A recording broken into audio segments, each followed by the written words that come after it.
Hi, good evening, and welcome. I am Justin Continicola, the Young Adult Librarian at the Ridgewood Public Library.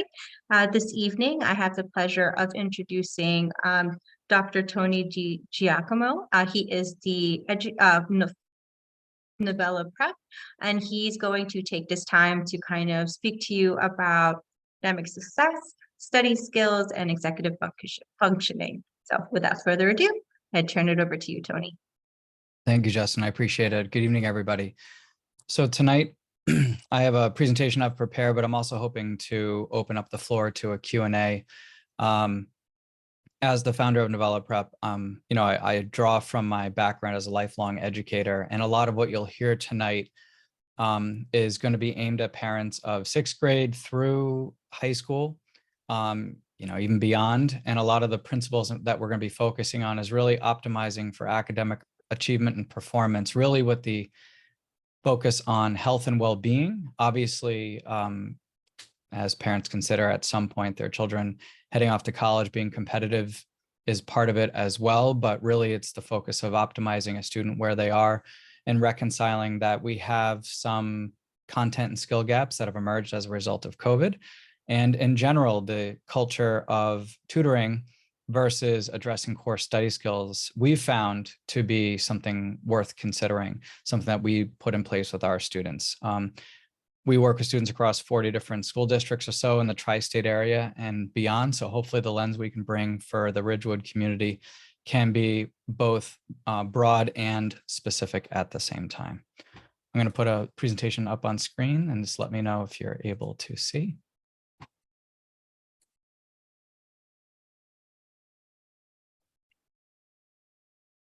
Refresh it. There we go.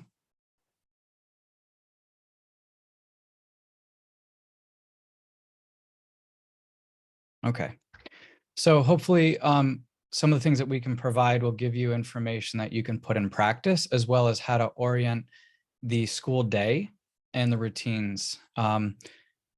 Really what we found is with student stress, for example, the whole checking the PowerSchool or Google Classroom and checking grades and seeing how students are faring can be a triggering moment for parents. It can also be discordant with how the student may actually be doing. Maybe grades are uploaded in a batch later and it may or may not be accurate.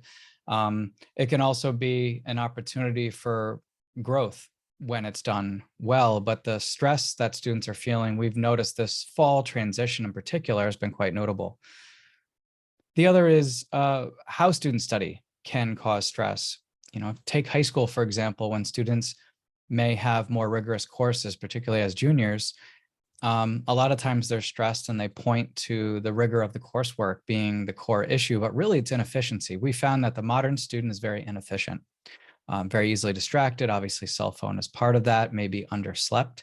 And so as a result, some of these inefficient practices can cause a student to feel like, well, I've tried harder, it's not working, what else do you want me to do, right? The other is looking at grade trends and areas of difficulty. That's something that we've noticed is really critical. So 1 or 2 grades heading in a certain direction, to jump on it and not wait till halfway through the quarter. And then also if academic performance is high, it's an opportunity to enrich and build from there. So as a student moves forward through their, let's say, implementing of study skills and executive functioning such that their grades start to move, they're starting to feel more confident, a little bit less stressed. It's an opportunity to start to explore, are certain courses or pathways really interesting for a student, something they can dive more into, which could inform possible career paths. Therefore, as you're at some point considering tertiary education or college, that it's coming from it from a well-informed perspective. Let's go to some of these fundamentals, right? So what are executive functioning skills? Obviously, it's really the management system of the brain. So we're talking some of the tasks that even as adults, we really need to incorporate into our day, right? So self-management, the ability to choose how you want to structure your time and follow through with those choices, right? Working memory, what were you taught that day in the classroom? And do you recall that when you get home? Organization and planning, when you get home from school, after you get a snack, glass of water, making a plan for what's due, the next day, what upcoming paper tests and quizzes are there, and do you need to spread out or make a plan for how you're going to organize your time, particularly if you have competing priorities like extracurriculars, and planning out how to spend that time, not getting caught out. So it's Sunday night and you're scrambling to kind of finish your homework. But you have a bit of a plan, or it's 10 at night and you think you've been on task or all organized and efficiently working, but you've really been spending about an hour or so. Or if younger, that the student's really building routines early that they can sustain later on. Task prioritization. So most students that we work with, we've noticed that if they're getting A's and B's, A's, B's, C's, any of the classes where they're getting B's and C's, they tend to have less positive relationships with their teachers, or their perception is the teacher doesn't like them as much, or they don't like the class. They tend to push off the content related to those subjects to later instead of earlier when they have more energy and time. The other is the environment in which they operate and what they choose to do as they're doing their homework. Are they allowing themselves to take protracted breaks on YouTube or Hulu, Netflix, or on their phone? Is the phone even in the room with them, or is it in the kitchen where it should be charging? So there are certain things we have to prioritize as well when it comes to executive functioning. And then emotion regulation. This is really key. We noticed, I would say out of my entire career, this September transition was probably among the most volatile for students. We noticed a lot of students with increased anxiety, upper or lowercase, meaning, formally diagnosed or not, a lot of stress, a lot of resistance to getting back into things, which is ironic given that things are more open now. Still, we're noticing this. And so when a student is faced with stress, a subject that they don't like or are struggling with, pushing off that task is pushing off the stress. So they're regulating emotions maybe in an unhealthy way as it relates to school, versus trying to find ways to work through and take over some of the tasks such that it's not as much of a volatile decision. But the other is, in general, how much of our decision-making is ruled by our ability to regulate emotions. And students in particular, especially if we're not talking 95s or higher for grades, that there can be a lot of decisions made based on emotion. And for higher performing students in that 95 or higher range, sometimes they're getting that, but at a great cost. Stress, maybe inefficiency. They're putting in way more time than they should relative to their outcome. But at the end of the day, we're talking about working toward healthy students and balance. Focus and engagement is really key as well. So when we talk about focus, we're talking about choosing to compel yourself to achieve a specific task, right? I'm going to spend 20 minutes on my Algebra 1. And you do it, right? Like I said, phone's in the other room on do not disturb, and you're doing your thing. Then you move to your next task. So this idea of multitasking, as everybody knows, is a myth. There's no such thing, but managing competing priorities is a better way of describing it. We all have a lot of things to do, and how do we prioritize these things? And a lot of it comes down to choosing what we focus on and how we are influenced by our environment. So if we're listening to music while we're studying, it shouldn't have any words, so it's not activating your verbal cortex. If your phone's in the other room, the room should be relatively quiet. You should have a clean and organized space, right?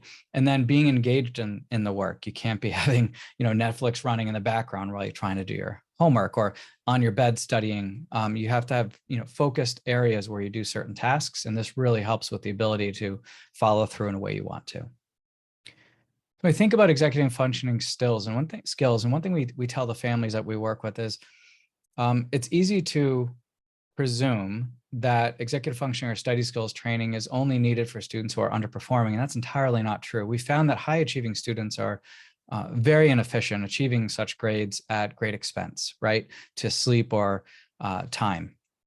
And lower achieving students, the content is typically not the issue. It's not a challenge of intellectually understanding the material, but of how to process and organize time and routine, right? So, and then you have students who are neurodivergent, ranging from autism, ADD, ADHD, and with students who, of all of these categories, they each benefit in unique ways. So we found it to be universally relevant to students, which is one of the reasons that we're working with multiple school districts to actually incorporate some of our best practices into the school districts.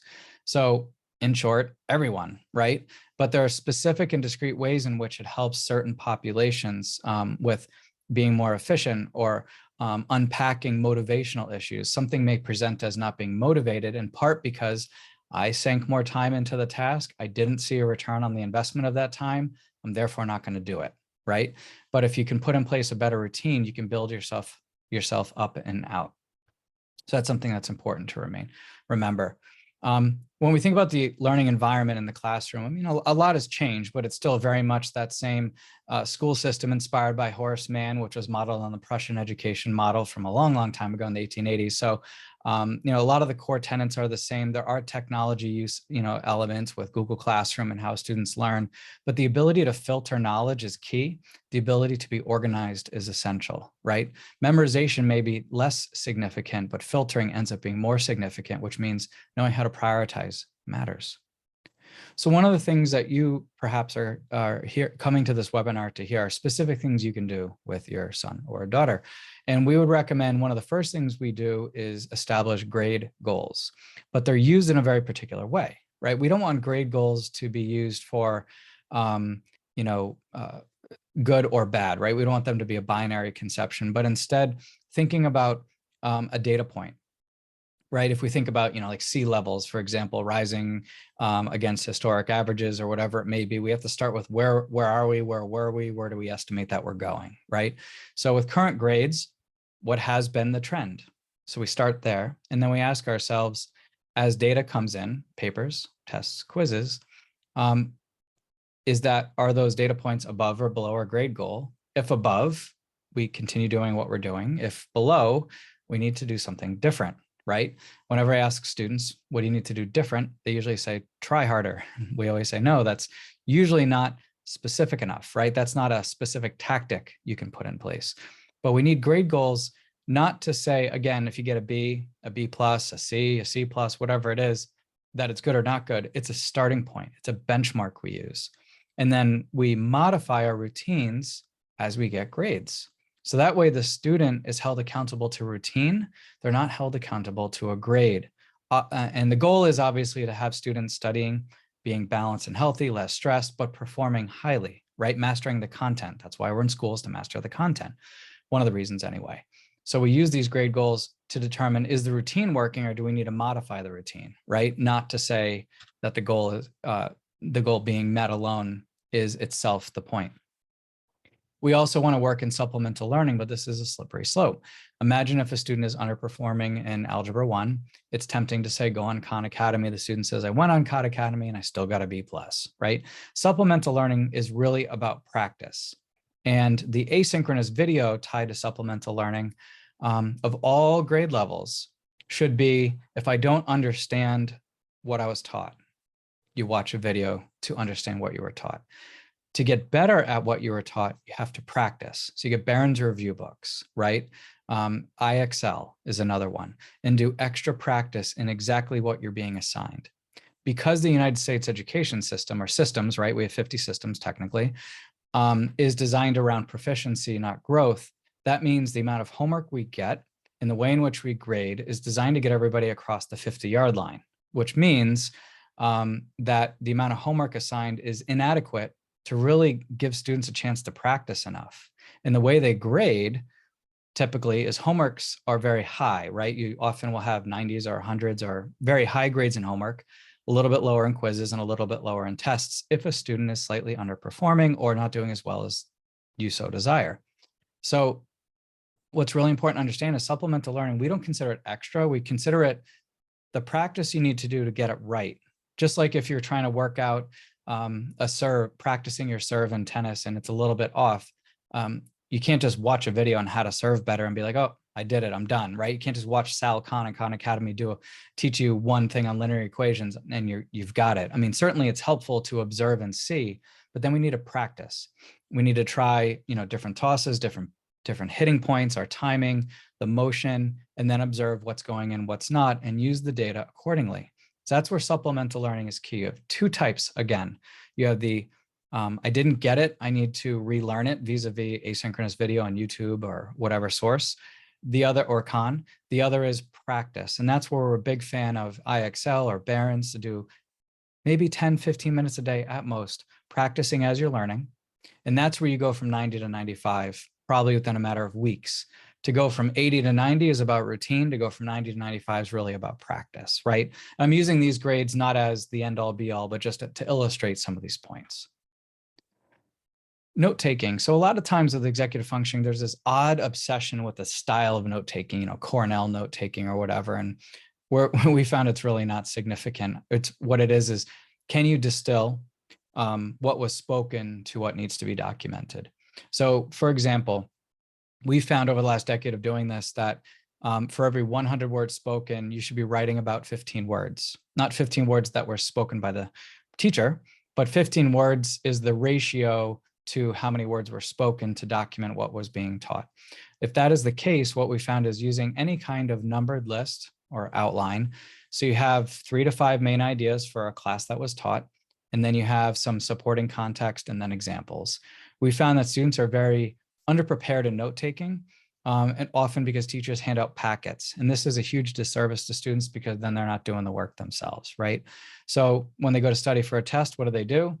Sit in their bed, feet in the air kicking, flipping through their review packet, passive learning, not active learning. So we're a big fan of a little bit more time to maybe work on outlining a lecture or a video, or to really work through what was being taught to understand what's in this lesson, and then to find ways to either take better notes in class or distill what you were taught and understand it later on and maybe take some notes later. When we ask students, what were you taught that day? That's that working memory component. When we ask them, what have you been working on over the last 2 to 3 weeks? Let's say for math, again, they should be able to say, I've been doing this, this, and this. It's very rare until they're asked to recall that information for them to be able to do it. But it's very helpful because then they can start to say where they're struggling and where they're not.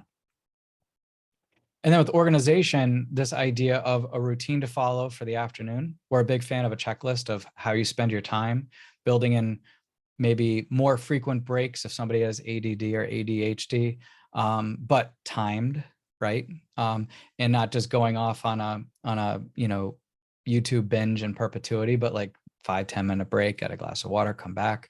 But that kind of organization is key. And then also over days, right? Making a plan. So if you have a test on a Monday, we all know Friday's not a good day to study and often not Saturday. And if it's Sunday, it shouldn't just be Sunday night, which means you got to be planning on Tuesday and Wednesday for that Monday test. Again, it comes unnatural until they're taught. And for littler children in elementary school through into middle school, backpack management is key. Getting home, snack water, unpack the backpack, what's in the bag, and then prioritizing what they need to work on. And then even in young grades, first, second, third grade, a little extra math practice, a little extra reading has the most profound impact on their ability to understand the material because they need time to practice. And it works that ability to work out some of the kinks and they can figure things out. It also builds confidence and they soon see as not extra, right? So this organization of day, time, and week ends up being critical, right? That way we can focus more on what's within our control and we can start to manage some of these expectations. So, and as we're moving forward, please feel welcome to drop any questions into the chat and we'll address them at the end. So let's say we're setting some grade goals. Again, not using words like good or bad, we're looking at the direction of data as they're coming in, right? So we'll set a numerical or letter grade for every single class.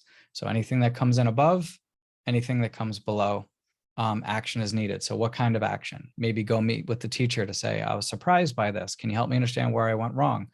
How did we study for the test? Did we do a cram session the day before? Did we do enough practice to understand areas of underperformance in advance, right? And that's something that we work on, right? So just like an athlete will know his or her strengths and weaknesses and try to work on those things. Those are things that we can and figure out in advance. The question is, can we mitigate it in time, right? And usually lower performance due to inefficient study methods or executive functioning skills. We found most of our students are able to drop and reduce their need for tutoring by studying better. Because again, in school districts like Ridgewood, for example, is a very high achieving, very high performing school district, which means the instruction is good, the content and curriculum is good, it's in alignment with high performing standards and a high performing state. So, and to better leverage the resources you're already paying taxes for, studying more efficiently and effectively is one of the greatest investments you can make. And then maybe there are content gaps. You need a quick dose of tutoring here and there, but it shouldn't be something that's a need needed in perpetuity. And we want to really look for these learning gaps too, right? So if there's a class that's particularly low, let's imagine you're a 10th grader. It might have been due to something from 7th grade, and there's some gaps you need to identify and fix. Again, we practice our way out a little at a time. Maybe 4 days a week of a little extra practice in math or chemistry or physics or writing, handwriting, whatever it is. We're not asking students to do a lot, just a little more each day, and it has such a profound effect. And we're also looking at grades within the context of class rigor and amount of homework, right? So how did other students fare? Is the grade going to be curved or not, right? And in terms of how much homework time, students way over report how long things take compared to how long they really take, right? If they had a stopwatch in their room when they're time on task versus not, it's quite interesting to see how much little time they're spending actually doing what they say they're doing versus being on top. Even high performing students, just due to how much distraction there is, right? And if they are spending way too much time on something, if you're spending more than 4 hours a day of homework, even as a junior, that means there's something with efficiency that would need to be addressed, right?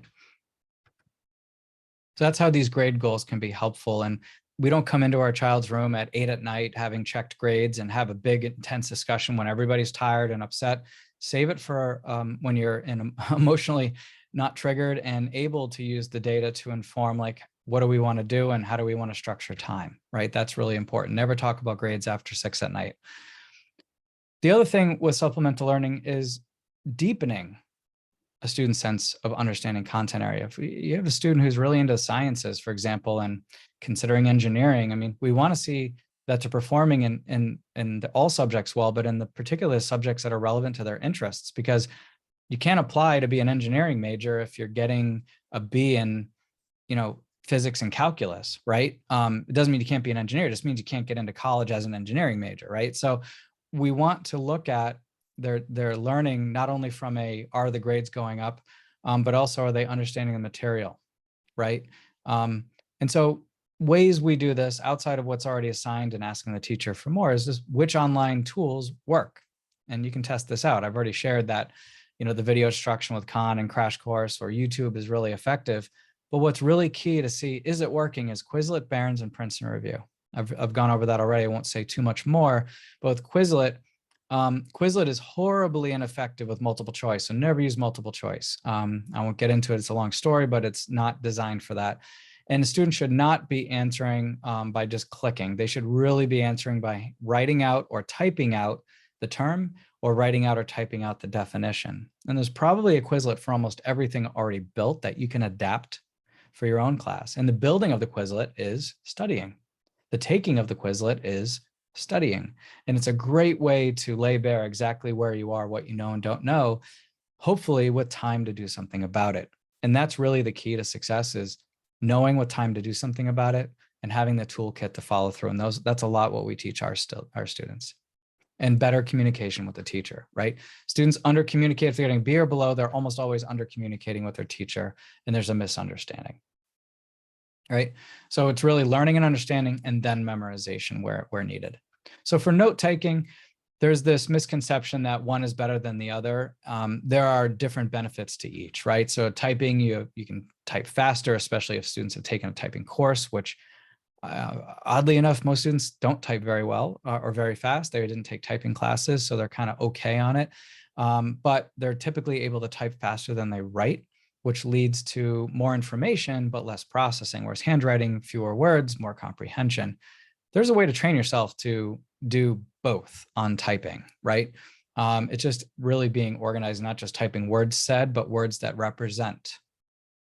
And then obviously outline format is key.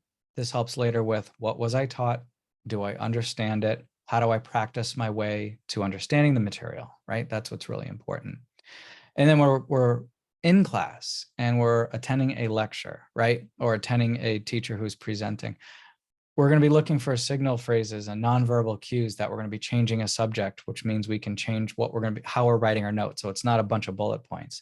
When I see bullet points, I see a disorganized note taker. It's never should be a list of bullet points, right? But this takes practice. And depending on the grade, they have different abilities to do this, but it's something that's worth perfecting, right?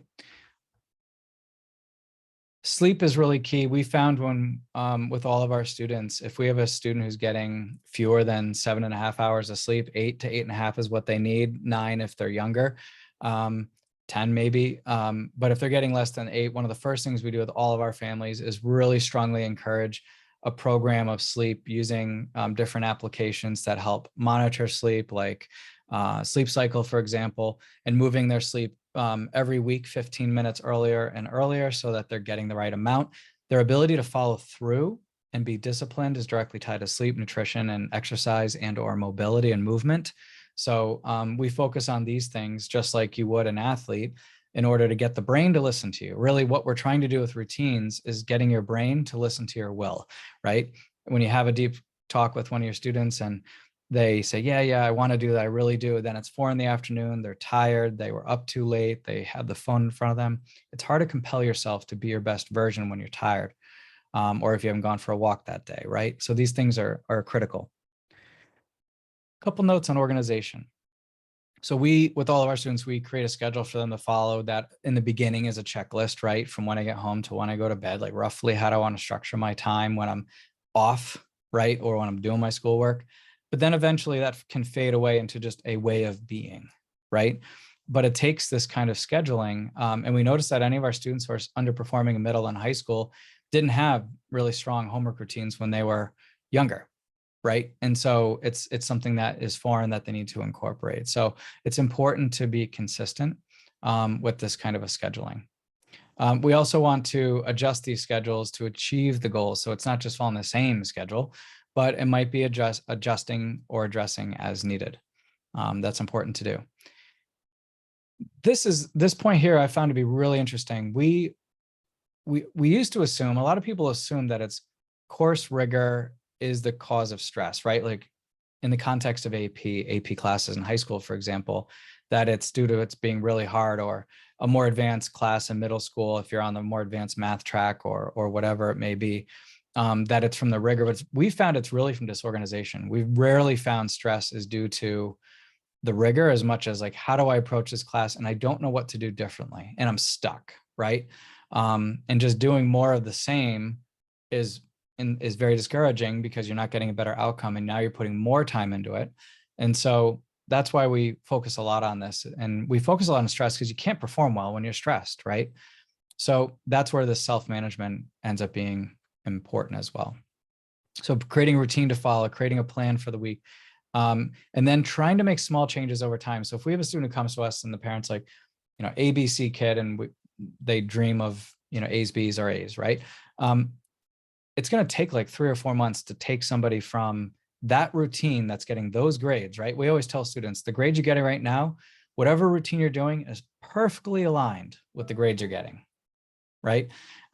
If you want a different set of grades, we have to change a routine. So, and we don't define success narrowly as just getting better grades, but grades are a metric that we use to determine which classes we take. They end up affecting later on the things you get to do in your life, right? If you're interested in certain things, you need to have certain skills, the kinds of colleges you get to go to, how ready you are for those colleges. So again, it's not that A equals success, it's that it represents I mastered the content. And so if we can make small changes over time, a little more sleep, a little more time on task, a little less phone time, we're able to slowly make these tweaks that are sustainable, right? It's kind of like instead of doing a crash diet in January and the new year, just reduce by 100 calories, over the course of the next 3 weeks a day, right? 100 calories fewer a day. Instead of doing this huge big deal thing, it's free.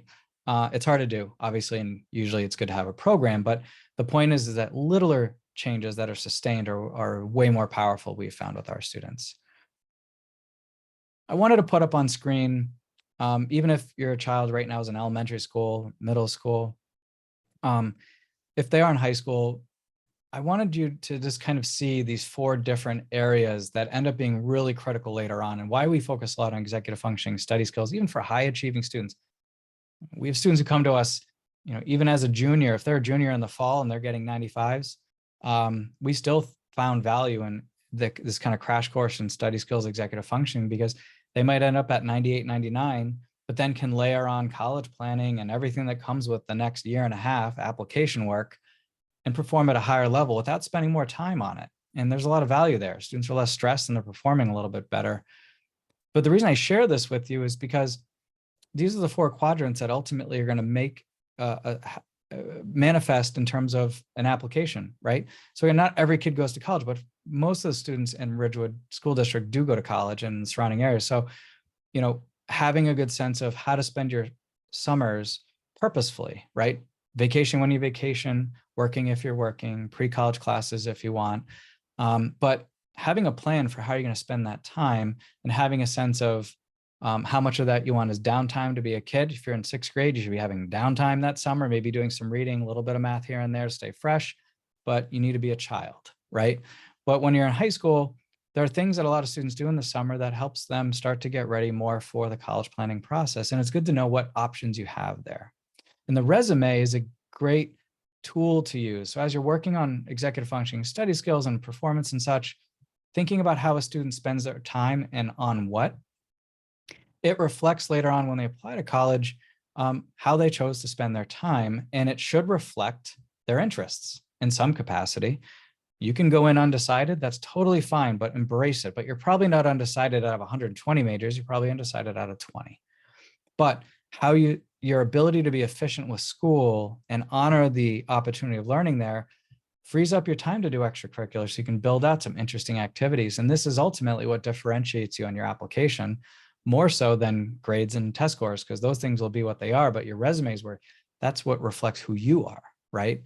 And then course rigor, the ability to access more challenging courses increases the probability of more select, better fitting colleges and finding what you love, what you're good at, right? And it doesn't mean you find your bliss necessarily in high school, right? But you're able to at least set that foundation and not have the course rigor or the courses you took restrict your choices, right? Really, that's the whole point of all of this, is that your child's ready for life and has the most amount of opportunity, right? And that's why this is key. And then with standardized testing, if you have a student who's performing a little bit better and making better use of their coursework already, they tend to have higher test scores. That's free, right?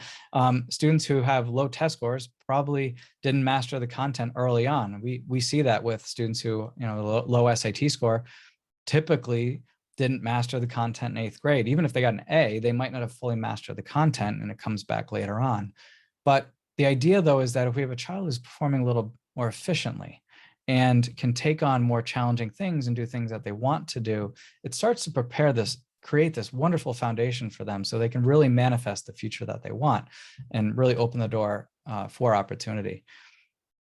So as you can see, we're really all about this idea of planning, but through this structure, there's freedom, right? You're liberated from wondering what I should be working on. And if you're wondering how to spend your time and what's working and what's not, with this structure, you can calibrate and make small changes and adjustments and then really have this sense of personal agency as you move forward, so you can kind of work through these things. And ultimately, we want students to perform better, but also be able to live and be kids, right? And not have this stress of hanging over them, this looming stress of at some distant date, college or whatever it is, or even just doing well as they're moving forward and they can live the day. But it takes some of this organization and executive functioning to kind of make this happen. And that's one of the things that I hope you take away from tonight's presentation. And certainly we'll open it up to a Q&A here. And if any of you have questions, you're welcome to reach out to us. We do free consultations, and I'd be happy to clarify anything that I presented tonight. And we work entirely online in the tri-state. So, and just we're a resource for the community. And one of the reasons we were so excited to do this presentation tonight with Ridgewood Public Libraries, to be able to provide knowledge like this to the community so that you as parents have a little bit more tools to work with your children. So thank you. Thank you so much, Tony. Definitely a lot of stuff to unpack there. honestly, where were you when I was in middle school?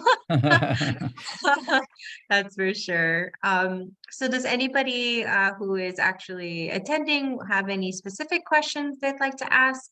We do have a couple of minutes, so he's more than happy to answer. You can enter it in the chat box. You can raise your hand, whichever you feel comfortable doing. But I am going to stop the recording right now. Thank you.